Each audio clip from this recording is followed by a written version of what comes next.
All right, so I'm going to take you through a little bit of an introduction to how to set up your meditation, and then we'll just do a little experiment, 5-minute meditation and another 5-minute meditation. But to start off, there's 4 different seated positions that you can be in for meditation. I'll show you all 4. The main point when you choose which one's for you is that your knees are lower than your hips. So I almost need to... Your knees are pointing down. So, for example, do you think this is the right sitting position for me? No. My hips are tight and closed, and that has something to do with stretching, but a lot of it has to do with the shape of your pelvis.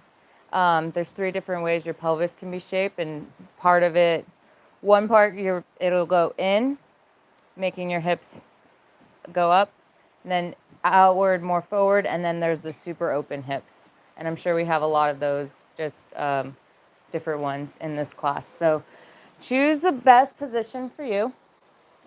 You can either do Sukhasana, which is, let me take this off. You're crossing at your shins. And this is the traditional way to do meditation, your seated position. So if I did Sukhasana, I'd need to sit on a couple of bolsters or pads or blocks. The next one is Siddhasana, where you put your heels, you can put either your right or left into your groin, and then the other one follows. So your heels are lined up. And this is the one I like to choose. It helps with my tighter hips. And I still like to sit on a little pad or a block to help aim my knees down towards the floor. Then there's Padmasana, which it's lotus pose.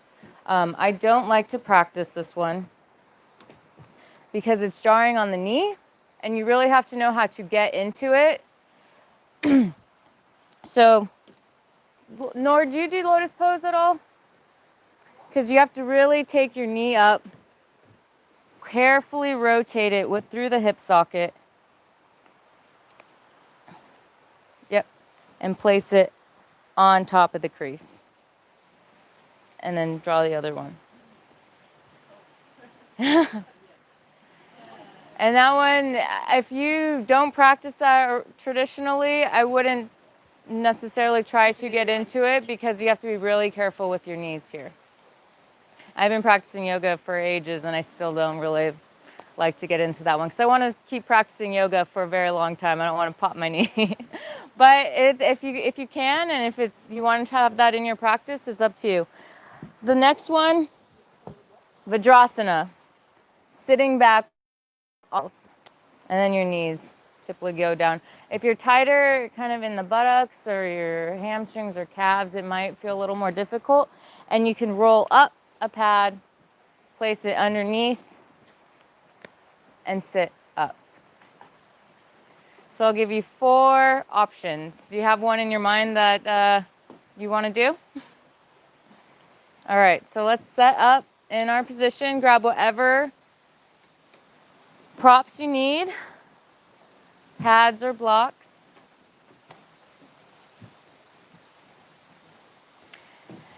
And does anyone have an idea why we want our knees pointing down?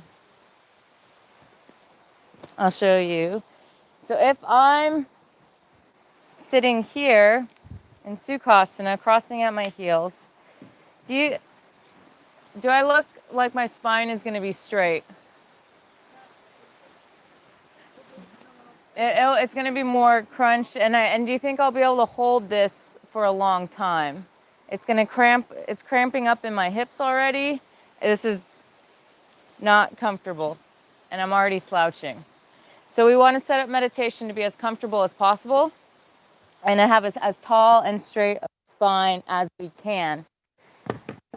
That'll also help the energy come up from the ground through the spine and eventually up through the crown of our chakra, our crown chakra.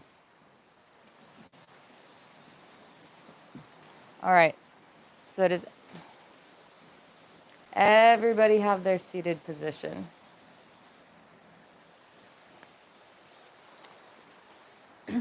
Great. From here, in meditation, you can keep your eyes open, but eyes take up about 60% of our mind. So do you think it'll be easy to focus if our eyes are kind of everywhere? Yeah. So if you do have your eyes open, it's helpful to focus on something that's not moving in front of you, a drishti. Have we talked about that yet? A point that's not moving. And that's what we choose to do when we're doing our yoga meditations or asanas. But when we're sitting up and trying to hold a seated position and be in our bodies for a longer period of time, it's recommended that we close our eyes to really drop into what's going on inside of our bodies.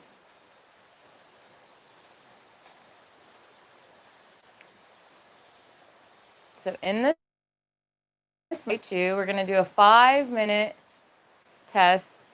Let's just see how you feel just sitting up 5 minutes without any guidance and see how that feels on your mind.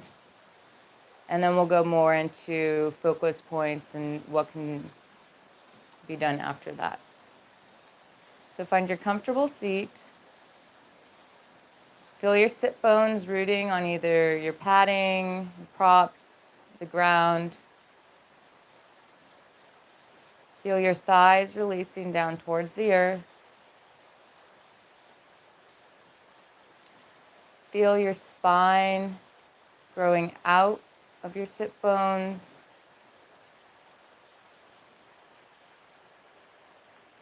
Lengthening. Rebounding up towards the sky. Back of the neck is long. Chin is parallel to the ground. Crown is reaching up towards the sky.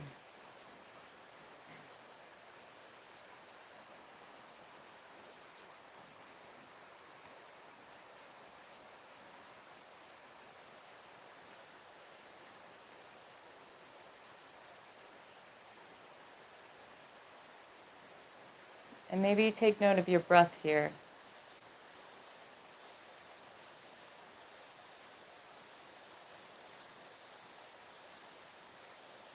Is it shallow? Is it deep?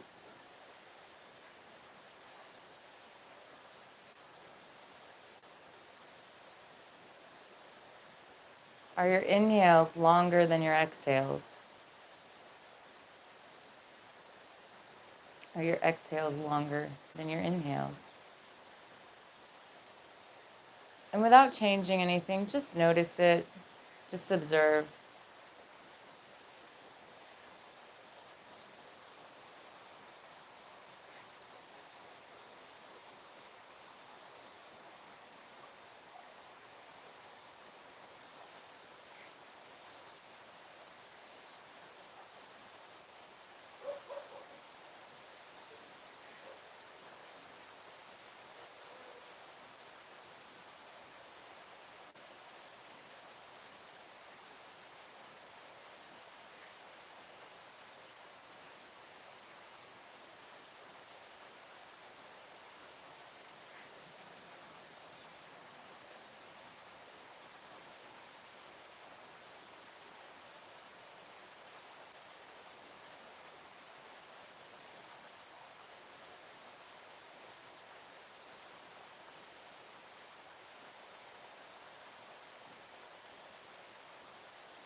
And then slowly coming back to your breath.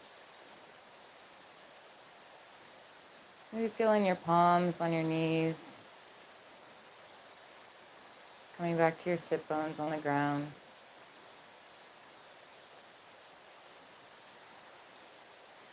And slowly opening your eyes.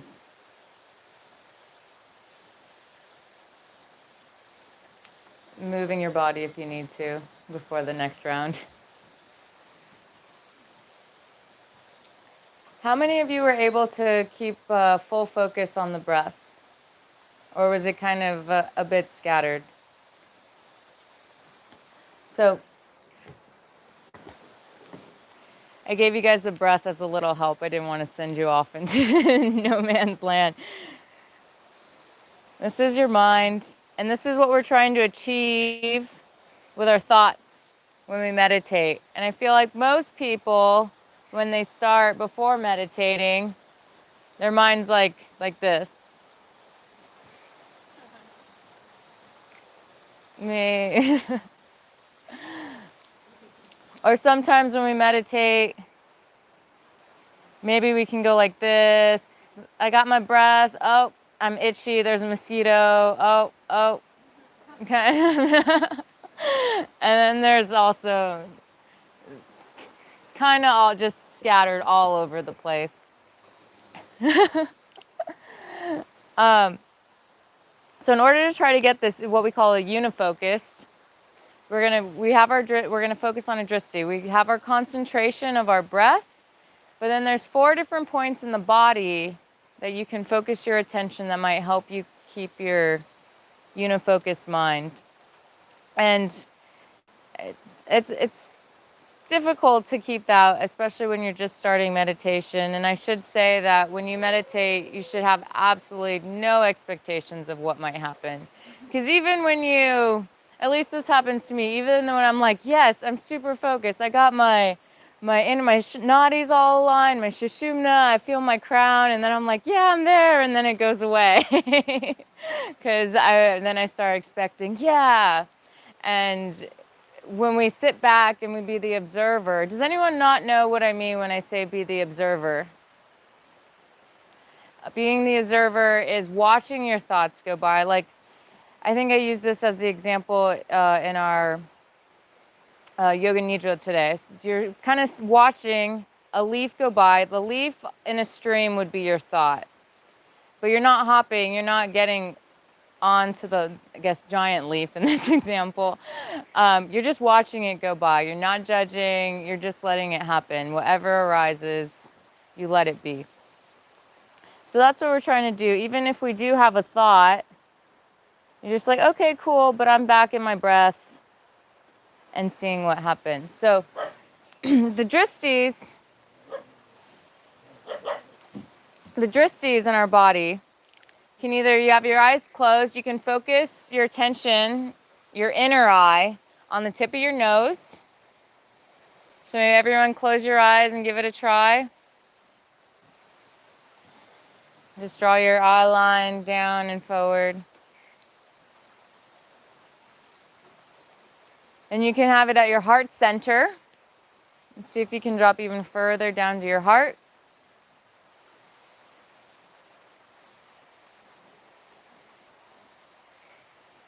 Or you can keep dropping it down all the way to your navel. Maybe feeling the navel going in and out with the breath. And then coming back up to the head, there's your third eye. And the third eye is not typically where you see it in pop culture, in the middle of the forehead. It's actually behind. Behind the forehead, if you take where your forehead is and the very crown of your head, and you make 2 lines, one going horizontal, one vertical, and the point in which they meet would be where your third eye is, so your midbrain. So you have those 4 points you can focus on when you meditate within your body for now, until we do some more guided stuff. Has everyone got it? Any questions so far?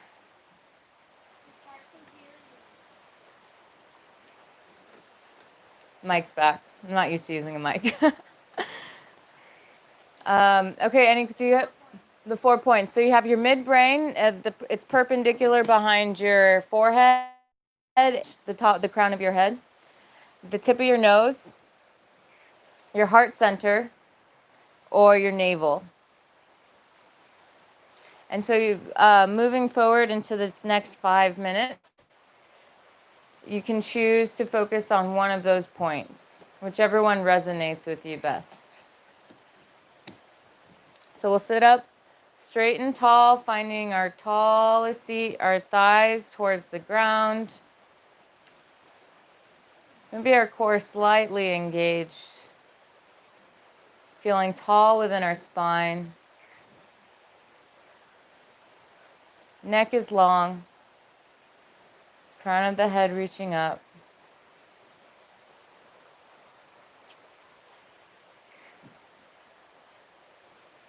And picking one of those 4 points to focus on within your body.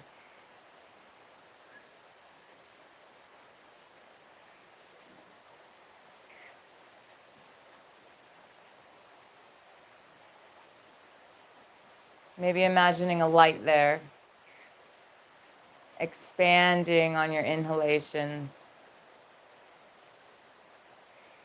and contracting on your exhalation.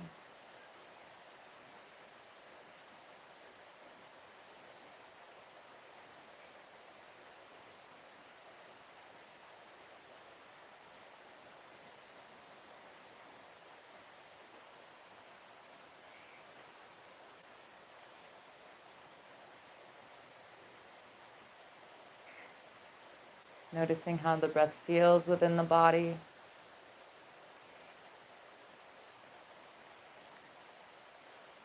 And noticing how the breath feels within the drishti of your choice.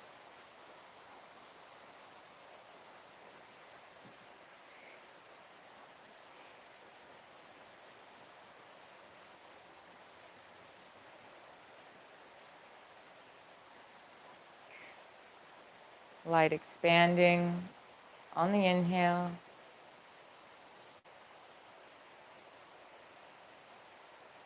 And contracting on the exhale.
Feeling the light within you expanding with every breath.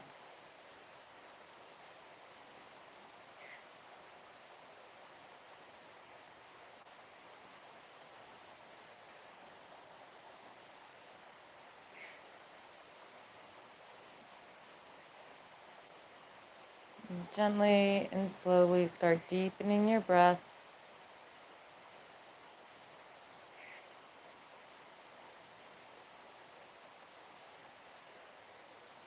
Feeling into the physical body.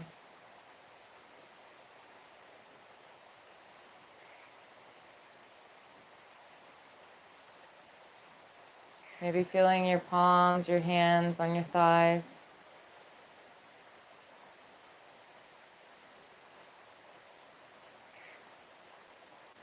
And slowly opening your eyes.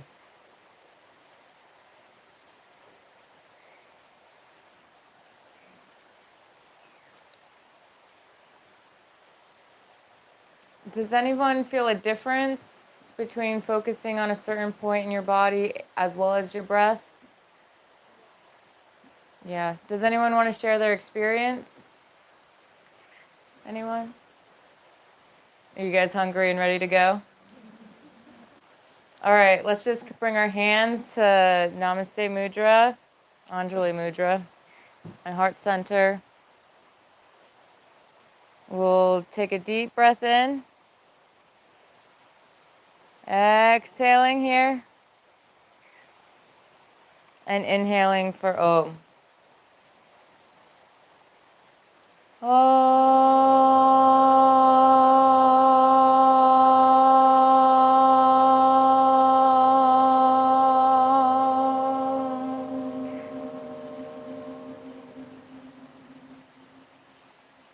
Maybe rubbing your palms together and gently placing them over your eyes, sealing in the knowledge of today, sending love and warmth and energy throughout your body, doing an energy sweep if you feel called.